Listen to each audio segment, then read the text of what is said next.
Ton âme avec les Une autre version raconte qu'ils ont pris forme humaine pour comprendre la souffrance. Leur châtiment a duré 70 générations. Je pense qu'ils pourraient bientôt sortir de leur prison. Ils se trouvent peut-être sous la glace de l'Antarctique. Puisque nous sommes en réalité entre 75 et 90 générations après le 3e siècle avant Jésus-Christ. Selon la façon dont on définit une génération, on l'appelle la voûte noire. On dit qu'elle repose sous la salle de l'Inquisition, enfermée derrière des couches d'acier et de rituels. Aucune trace écrite n'en existe, mais tous les archivistes savent qu'elle est là. Selon la rumeur, la voûte noire renferme un unique manuscrit plus ancien que l'Église elle-même. Son nom est le Codi Vigilatum, une compilation d'écrits interdits sur les êtres autrefois appelés les veilleurs. Il aurait été assemblé à partir de fragments récupérés pendant l'exode. Sortis clandestinement des ruines de Babylone, puis mis à l'abri pour cacher leur savoir au monde. Ceux qui l'ont vu décrivent des pages qui bourdonnent faiblement lorsqu'on les touche. Comme si l'encre se souvenait du son. Le texte est un mélange de cunéiforme sumérien et d'une écriture géométrique inconnue qui s'enroule comme les spirales de l'ADN.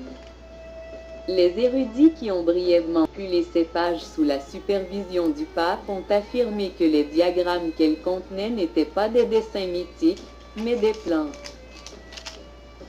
Des cartes de quelque chose de cosmique. L'illustration montre une figure humaine entourée de cercles de lumière, chacun marqué d'anciens glyphes qui s'alignent avec les codes génétiques modernes. Une autre représente des portes dans le ciel, des motifs qui reflètent des constellations que l'on ne peut observer qu'à l'aide de télescopes, des milliers d'années plus tard. C'était comme si celui qui l'avait écrit avait une connaissance à la fois des étoiles au-dessus de nos têtes et de la biologie qui nous habite. L'Église n'a jamais nié l'existence de la chambre forte, seulement son contenu. Interrogés, ses représentants affirment que ces allégations sont des exagérations, des légendes issues de l'imagination. Pourtant, des gardes sont toujours postés près des archives inférieures, et des caméras ont été installées dans cette section bien avant que de telles mesures ne deviennent courantes. Une lettre d'un érudit jésuite datant de 1953 mentionne qu'il avait été chargé d'étudier un manuscrit qui ne pouvait être ni copié ni photographié. Il écrivait que les symboles changeaient légèrement sous différentes lumières, comme s'il était vivant. La lettre s'achève brusquement par ces mots. Il nous observe en retour. Le reste de la page a été déchiré. Certains pensent que le Codi Vigilum contient les connaissances perdues de Elamin, destinées à être acquises avant de franchir les limites fixées par des êtres supérieurs. Des rumeurs circulent selon lesquelles le Vatican aurait autrefois autorisé une équipe de scientifiques à l'examiner au cours des premières années de la recherche génétique, et que leur découverte aurait influencé les premières avancées dans le séquençage de l'ADN humain. Si c'est vrai, cela signifierait que le plus ancien texte sur Terre connaissait le code de la vie bien avant que la science moderne ne puisse le décrire. La voûte noire reste scellée, silencieuse sous des siècles de pierre, mais sa légende refuse de s'éteindre. Peut-être qu'un jour, lorsque l'Église ne créera plus ce qu'elle cache, le monde verra le Codi et réalisera que notre création n'a jamais été simplement divine. Elle a été conçue, et les architectes nous observent depuis que le premier mot a été écrit dans l'argile. À la Renaissance, l'Europe brûlait de questions auxquelles elle n'était pas encore prête à répondre. Peintres, érudits et philosophes commencèrent à regarder au-delà de la foi pour découvrir les motifs cachés au sein même de la création. Ils étudièrent la lumière, le mouvement et les cieux. Ce faisant, ils commencèrent à voir le divin non pas comme un mystère, mais comme des mathématiques. Parmi eux naquit un débat discret qui n'apparaîtrait jamais dans l'histoire officielle.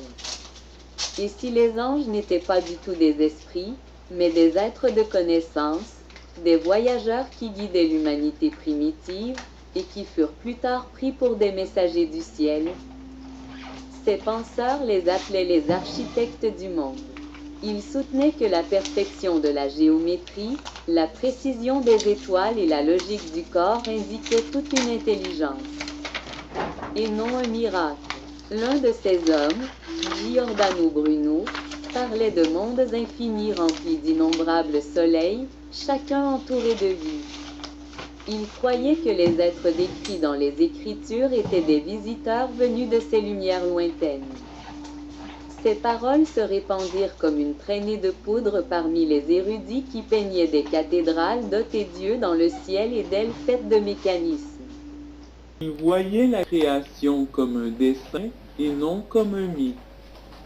Mais l'Église y voyait un danger. Pendant des siècles, elle avait prétendu être la seule interprète du ciel, la gardienne du mystère. Suggérer que les anges pouvaient avoir une forme, pouvaient exister au-delà de la foi, c'était ouvrir la porte à l'hérésie. Et ainsi, la réponse ne vint pas sous forme de débat, mais de silence.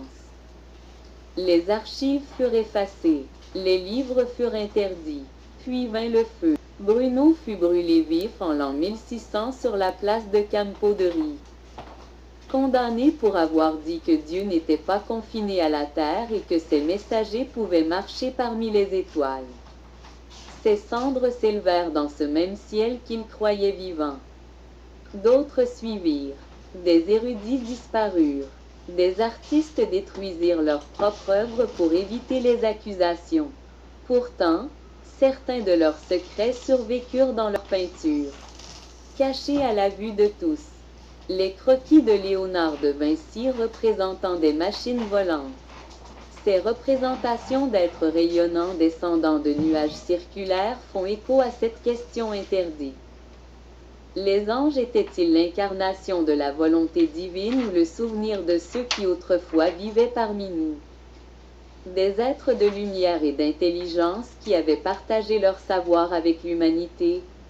L'Église qualifiait cela de blasphème, mais même entre ses murs, quelques-uns murmuraient leur assentiment. Les astronomes jésuites cartographiaient les cieux tout en feignant de prier. Les architectes des grandes basiliques alignaient les dômes sur les étoiles, comme pour honorer ceux qui avaient enseigné la géométrie elle-même. La Renaissance n'était pas seulement la renaissance de l'art, mais aussi celle de la mémoire. L'humanité se souvenait de ce qu'elle avait autrefois connu, que le divin et le scientifique n'étaient pas ennemis, mais les reflets d'une même vérité. Anges ou architectes, cela ne faisait aucune différence. Les uns comme les autres façonnaient le monde avec la lumière. Les uns comme les autres furent punis pour en avoir trop révélé. Et alors que les flammes de l'Inquisition s'éteignaient dans l'histoire, la question qu'ils tentèrent des apostrophes effacées persiste encore. Et si les cieux auxquels nous prions n'étaient pas au-dessus de nous, mais autour de nous, attendant que nous comprenions enfin ce que les anciens ont toujours su, il fut un temps où la connaissance était vénérée, où l'acte de découverte était considéré comme divin. Les premières civilisations croyaient que l'apprentissage les rapprochait des dieux, que comprendre le monde, c'était honorer son Créateur.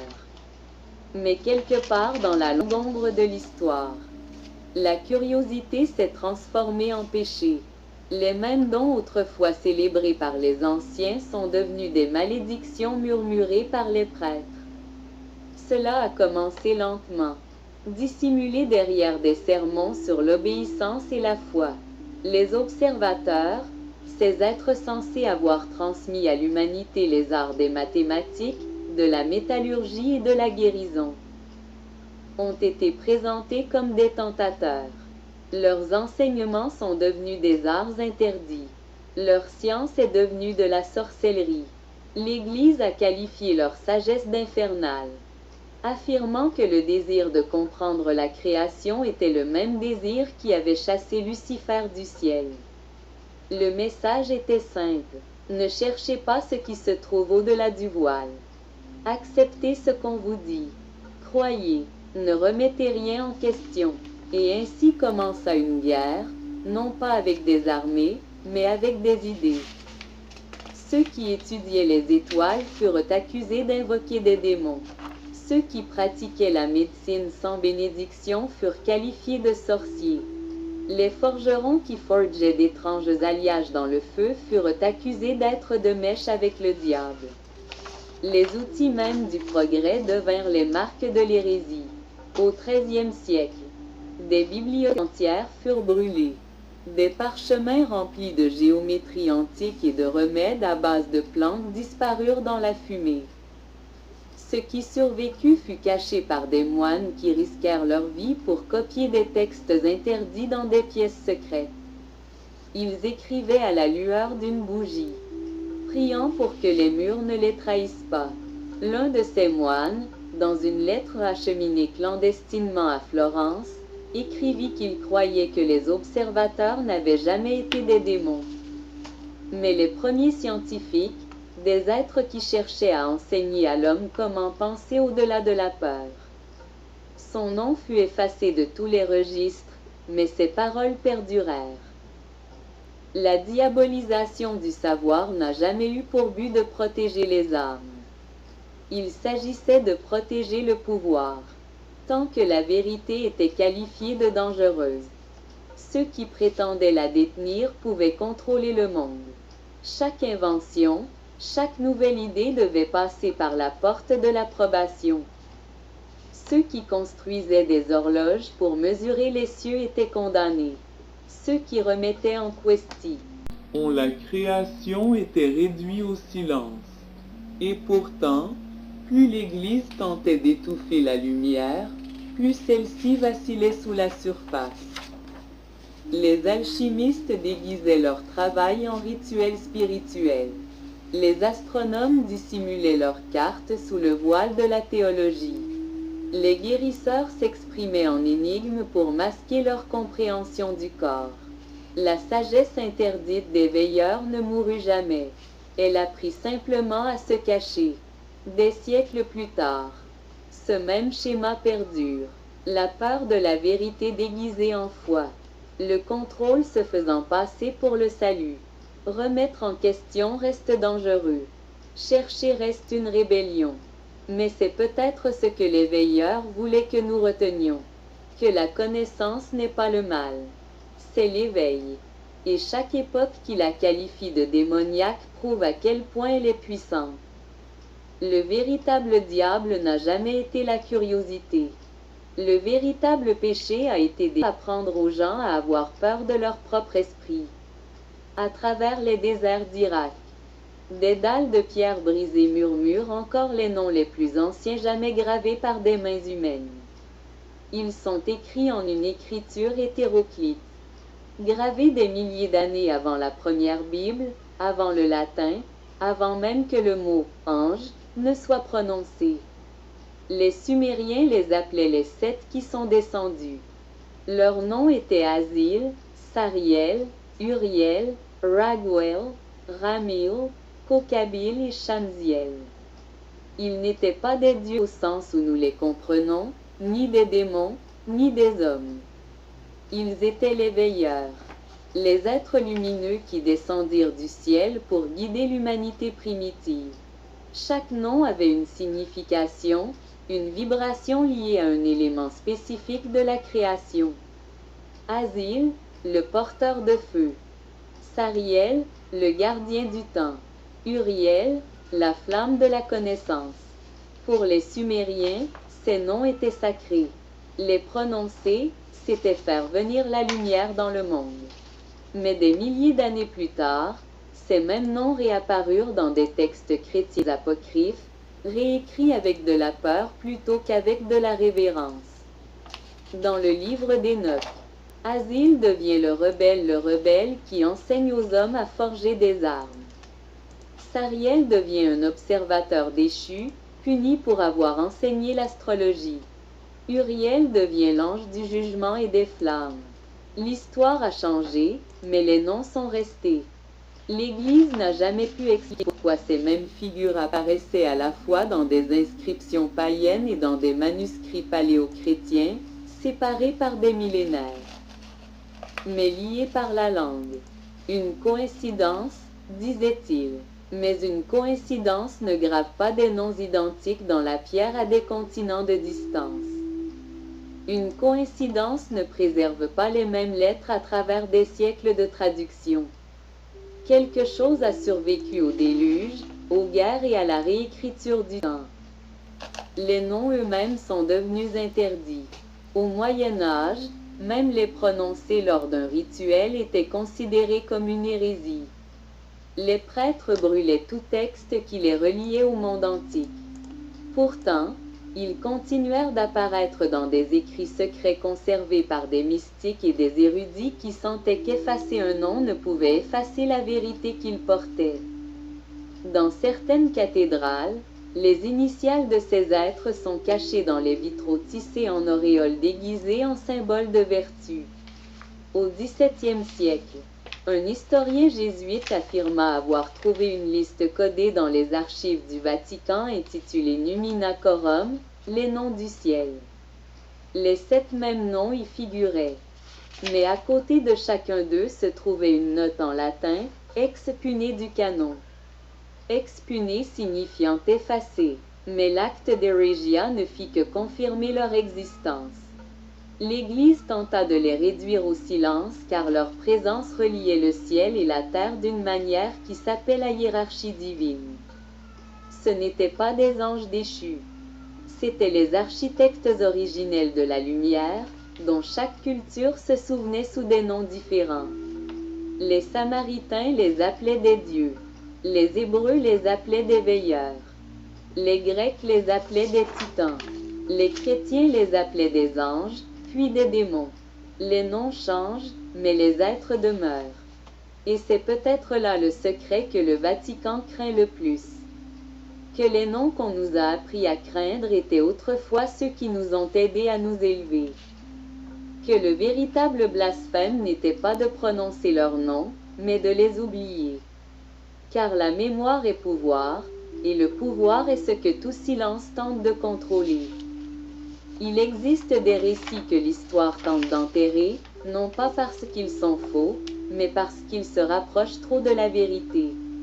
L'un de ces récits parle des Néphilim, la progéniture des veilleurs et de l'humanité. On disait d'eux qu'ils étaient mi-divins, mi-mortels, des êtres dotés d'une immense connaissance et d'une immense force, dont le sang même scintillait comme la lumière.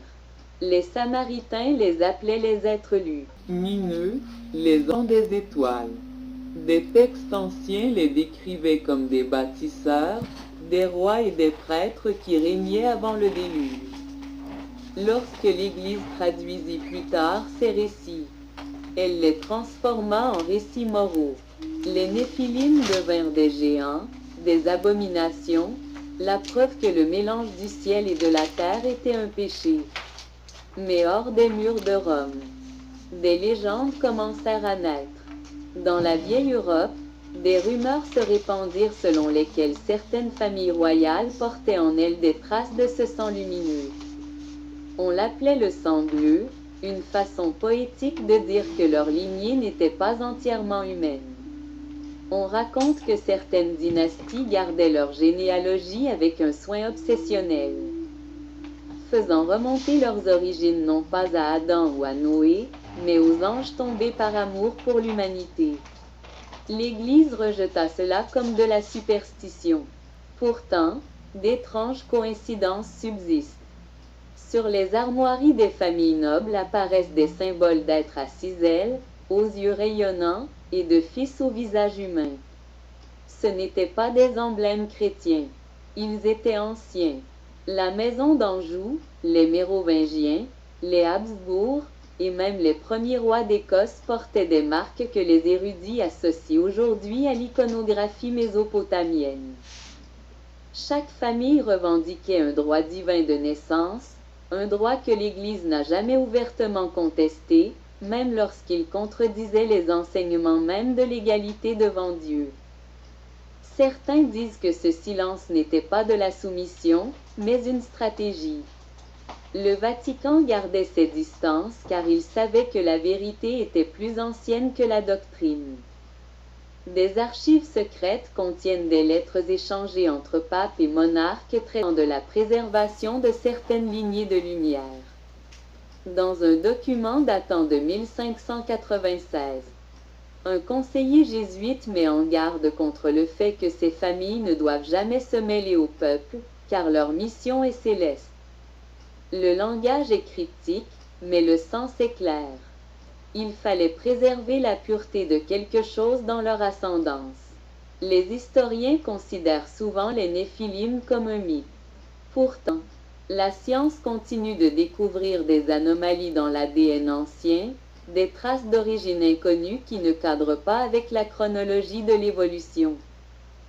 Certains pensent que ces preuves indiquent une intervention ancienne, une fusion de l'humanité avec quelque chose qui n'est pas de ce monde.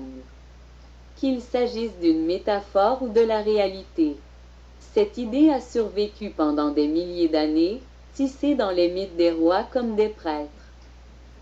C'est peut-être pour cela que les couronnes ont la forme d'auréoles et que les trônes sont toujours surélevés. Pour rappeler à ceux qui s'y assoient leur prétendue descendance des êtres lumineux qui régnaient autrefois depuis le ciel. L'Église a peut-être tenté d'effacer les Néphilim de son histoire. Mais leurs symboles demeurent partout, cachés à la vue de tous. Peut-être que si l'humanité continue de rêver du paradis, c'est parce qu'une partie de nous s'en souvient. Un souvenir qui coule en silence dans les veines de ceux qui sont nés avec le sang de la lumière. Au XIIIe siècle, une ombre s'étendit sur le sud de la France. L'Église qualifia cela d'hérésie. Mais pour ceux qui la vivaient, c'était une foi d'un autre genre, le souvenir de quelque chose de plus ancien que Rome elle-même. On les appelait les cultes des étoiles. De petites communautés qui se rassemblaient dans des vallées cachées et des grottes de montagne, prétendant suivre les enseignements des messagers originels. Ces êtres dont ils croyaient qu'ils étaient descendus des cieux bien avant la naissance du Christ. Leur rituel était silencieux, éclairé uniquement par la lueur des bougies et des étoiles au-dessus d'eux. Ils chantaient des hymnes non pas en latin, mais dans une langue qu'aucun prêtre ne pouvait reconnaître. Une langue qui, disait-on, remontait à l'époque antérieure à Babel. Au cœur de leur croyance se trouvait un livre appelé le livre de la descente. Il racontait l'histoire des veilleurs. Ces enseignants venus guider l'humanité et punis pour leur compassion. Le texte parlait de la lumière comme de la vérité et des ténèbres comme de l'ignorance. Il enseignait que l'étincelle divine vivait en chaque personne, et non au sein d'une quelconque institution. Cela seul le rendait dangereux. Lorsque la nouvelle parvint à Rome, l'Inquisition fut envoyée pour les réduire au silence. Ils vinrent vêtus de noir, portant des torches et des parchemins marqués du sceau papal. Des villages disparurent du jour au lendemain. Des maisons furent incendiées. Des familles entières disparurent. Pour l'Église, il ne s'agissait pas seulement d'hérésie. Il s'agissait de contrôle. Une foi qui plaçait la connaissance entre les mains de l'individu menaçait toute la structure de l'obéissance. En moins d'un an, le livre de la descente fut déclaré au entrelacé. Œuvre du diable. Tous les exemplaires connus furent condamnés à être détruits. En 1261, les cultes des étoiles avaient disparu. Leurs temples rasés, leurs symboles effacés de la pierre. L'histoire les consigna comme une note de bas de page, un soulèvement mineur de païens. Mais l'histoire ne s'arrêta pas là. Des siècles plus tard, au plus profond des archives du Vatican, un érudit cataloguant d'anciens manuscrits trouva une seule page cachée à l'intérieur d'une reliure. Le parchemin était vieux, noirci sur les bords, écrit à la fois en araméen et dans une étrange écriture pictographique. Au bas de la page se trouvait un sceau portant l'inscription « Liberius », signifiant « le livre déchu ». La ligne traduite disait « Nous sommes venus de la lumière et sommes tombés dans la matière afin de pouvoir renaître ». Personne ne sait comment cette page a survécu ni qui l'a cachée. Après sa découverte, l'accès à cette section des archives a été discrètement restreint. La page a été photographiée une fois avant d'être reclassée comme perdue. Pourtant, des descriptions de celle-ci circulent encore parmi les chercheurs qui pensent qu'il s'agissait d'un fragment du livre de la descente. Certains disent que le Vatican la garde sous clé parce que le texte enseigne que le salut n'est pas quelque chose accordé d'en haut, mais quelque chose dont on se souvient en soi. Si cela est vrai, alors le silence de l'Inquisition n'a pas marqué la fin des cultes des étoiles, mais seulement le début de leur clandestinité. Et peut-être, quelque part dans un monastère oublié ou une crypte scellée, le reste de ce livre attend-il encore, murmurant l'histoire que le feu n'a pas pu effacer.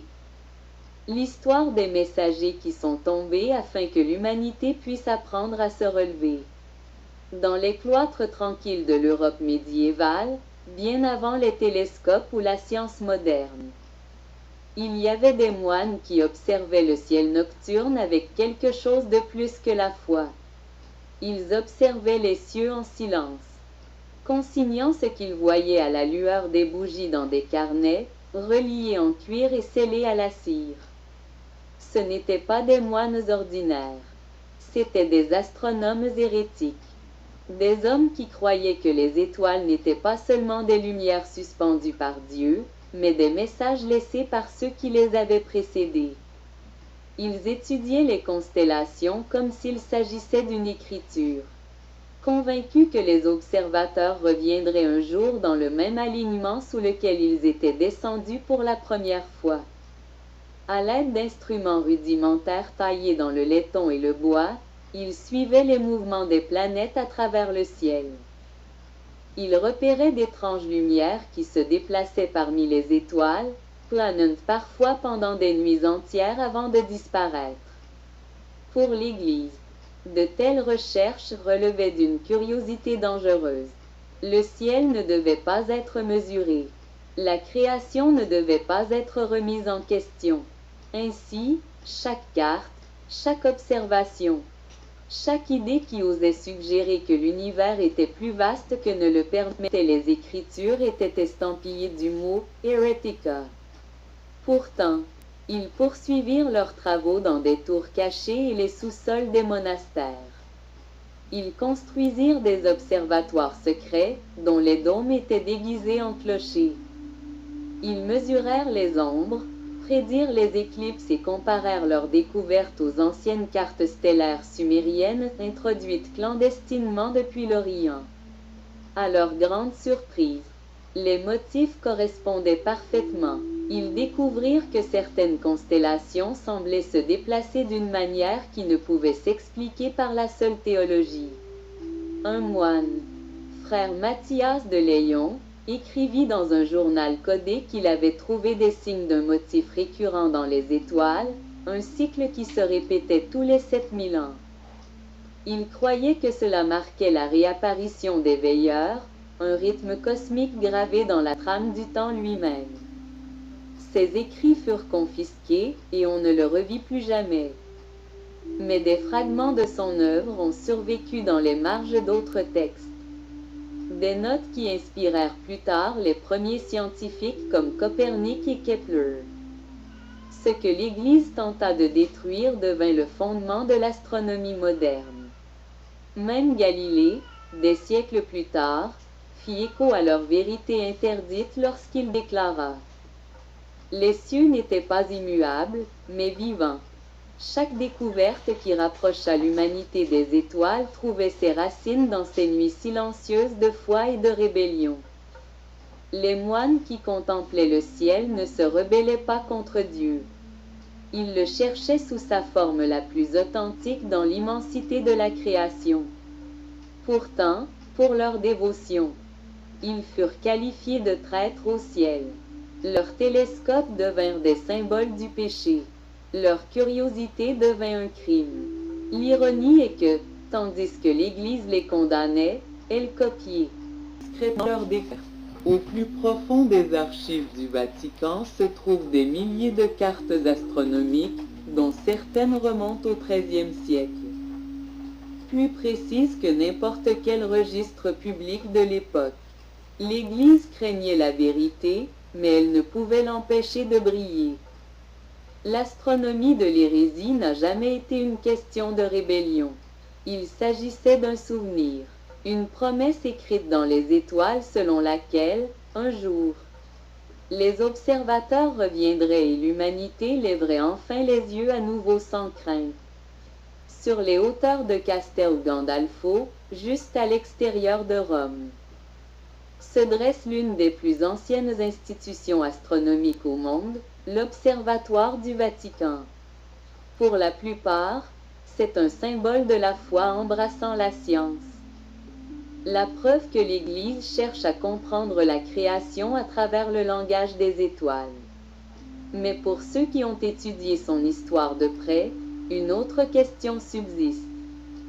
A-t-il été construit pour comprendre les cieux ou pour guetter quelque chose qui en reviendrait? L'observatoire a été officiellement fondé en 1582 sous le pape Grégoire XIII. Le même pape qui a réformé le calendrier pour corriger la mesure du temps. Cet acte à lui seul suggère une fascination non seulement pour l'astronomie, mais aussi pour l'alignement. D'anciennes tablettes sumériennes parlaient du temps comme d'une roue, d'un cycle marqué par la réapparition des observateurs. Le changement de calendrier a remis le calcul du temps par l'humanité en harmonie avec ces mêmes rythmes célestes. Les historiens appellent cela une coïncidence. D'autres appellent cela une préparation. Entre les murs de l'observatoire, les astronomes jésuites étudiaient le mouvement des planètes avec une intensité qui frôlait l'obsession. Ils rédigeaient des rapports sur les comètes, les éclipses et les lumières inexpliquées qui traversaient le ciel nocturne. Certains de ces rapports n'ont jamais été rendus publics. Cachées parmi les archives se trouvent des lettres scellées faisant référence à un groupe d'étoiles introuvables sur aucune carte moderne, décrites uniquement comme la constellation interdite. Les documents indiquent que son apparence n'est pas constante, qu'elle change légèrement de position d'un siècle à l'autre, comme si elle ne faisait pas partie du ciel, mais était quelque chose qui s'y déplaçait. Seule une poignée d'astronomes était autorisée à l'observer directement. Leurs notes évoquent des formes lumineuses formant des motifs qui ressemblent à des symboles anciens. Les mêmes symboles que l'on trouve gravés dans les temples sumériens et les cathédrales médiévales. Interrogés à ce sujet, les responsables de l'Église ont écarté cette hypothèse.